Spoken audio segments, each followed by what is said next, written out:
Hi, this is entry number 9. 29 of Bill Adkin's life. And today Bill's going to start with a story about something that he bought, and he's got a show and tell item, and then he'll sing a couple songs. So, Bill, why don't you start with your story? Okay, well, I have here next to me a beautiful carving of the hunter. I bought this in Sierra Leone, Africa, and it, by the way, is the poorest country in the world. And on the back, this guy is carrying an animal that he killed. So obviously he's very proud of himself, and they can eat tonight meat. I went to West Africa as a medical missionary, and with my doctor. And the purpose of the whole program was for doctors and nurses to treat as many people as they could in different cities of the different countries. And they focused on 2 countries, but actually they went to 4 or 5 over the years.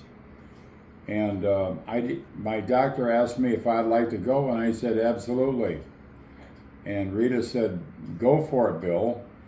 And so we planned that at the end of the trip, I would go to England and meet her in London at a hotel, and we would then go to Ireland and take a nice side trip like that. So we agreed, and off I went to West Africa with my doctor, and we got there to Sierra Leone.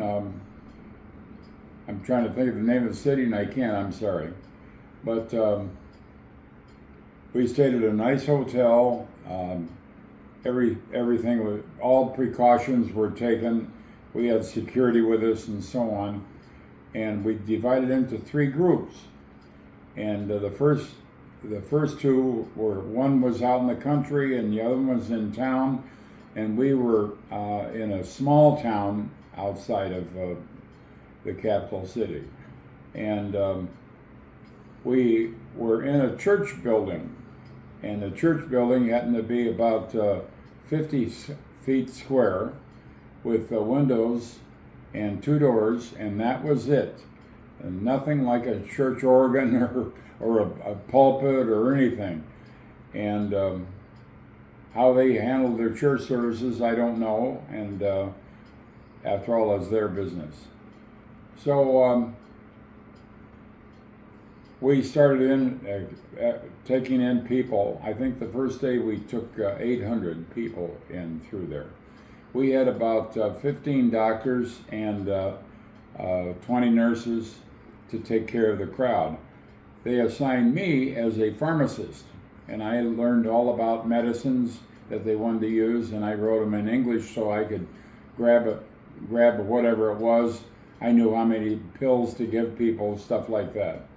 One of the problems in the country was dirty drinking water, and gave the people worms.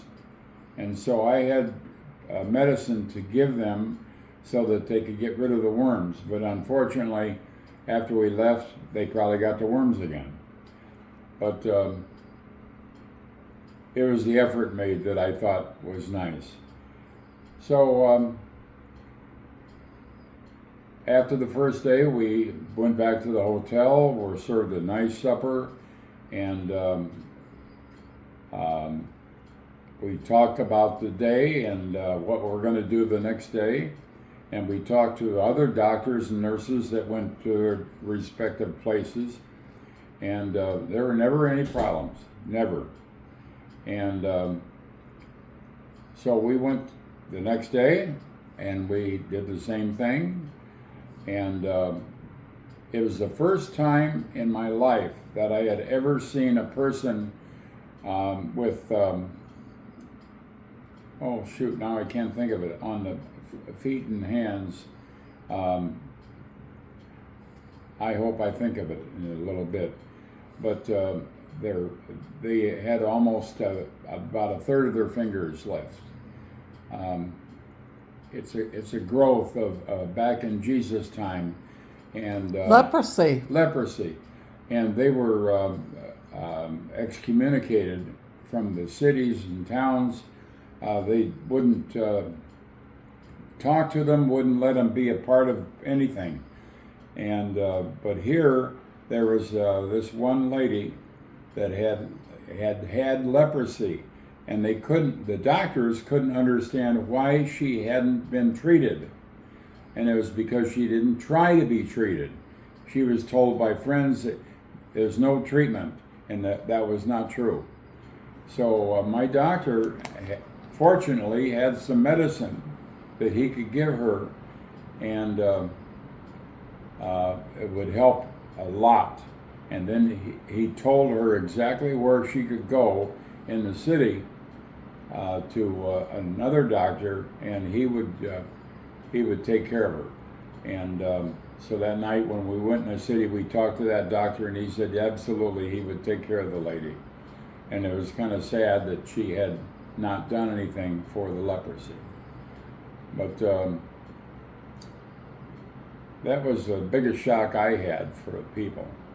Well, while I was there was times when I took care of people and there was no one else coming for medicine. And I happened to have my big harmonica. And one day the whole bunch of kids were at the back door. And I came to the door, went out, I didn't go outside, I just came to the door, and I grabbed my big harmonica and I played them a song. Well, I was told that none of the kids had ever seen or heard a harmonica, and they thought that was the most beautiful thing they ever saw. And I told them to come back in 4 hours, and I'll do it again for them. And the next day, I went across the road. It was quite a long ways, about 200 yards, to a school. And I went in there and I told the teacher that I had a harmonica and I'd like to play for the kids that were only going to be there. This is our last day and so on. She said, absolutely. And so I played some songs for the kids and they were just blown away. And I thought, how satisfying was that for me? And anyway, we finished our job, and I don't know how many, I think we were treated something like 4,000 people. And totally, the whole group. And the last day we were there, we attended a church service for all these people. They had a church in town, and we came in there and sat to the side, and the head doctor who organized the trips every year, he came to me and he said, Bill, would you mind playing a song for everyone with your harmonica? And I said, well, yes.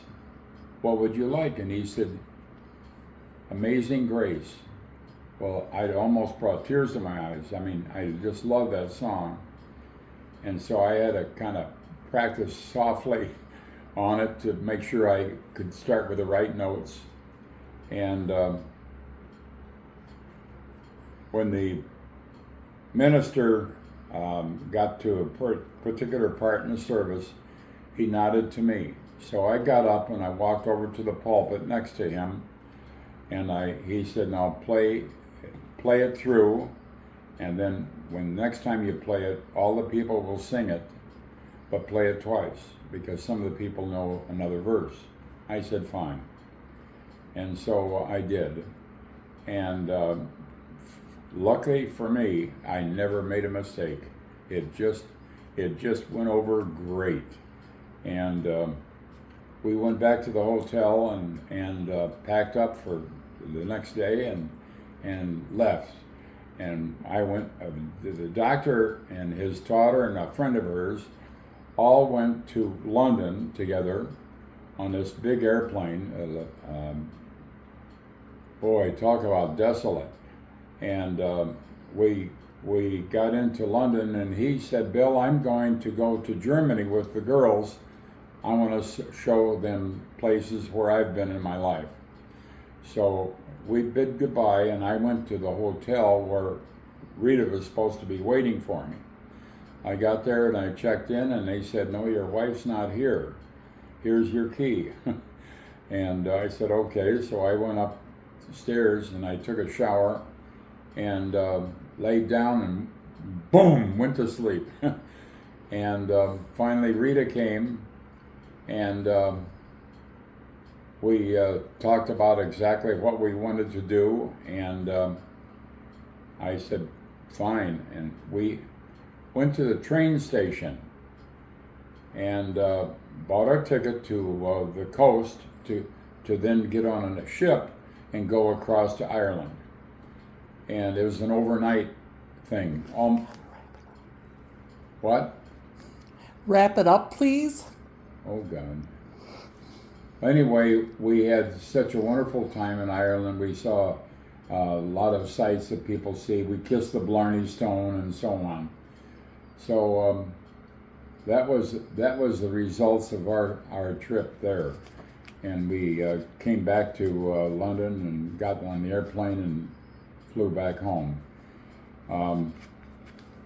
So I think that was really fun, and it really was a point in my life. I'd like to sing now. I actually going to ask you to stop. We're going to save those songs. Huh? We're going to save those songs for another time. We're already at 12 minutes. We God. really need to stop. I'm sorry. It was just got me going. I know. And so let's... It's interesting. But, it is. But it's time consuming. It's time consuming. And Okay. so let's stop it and we'll record again.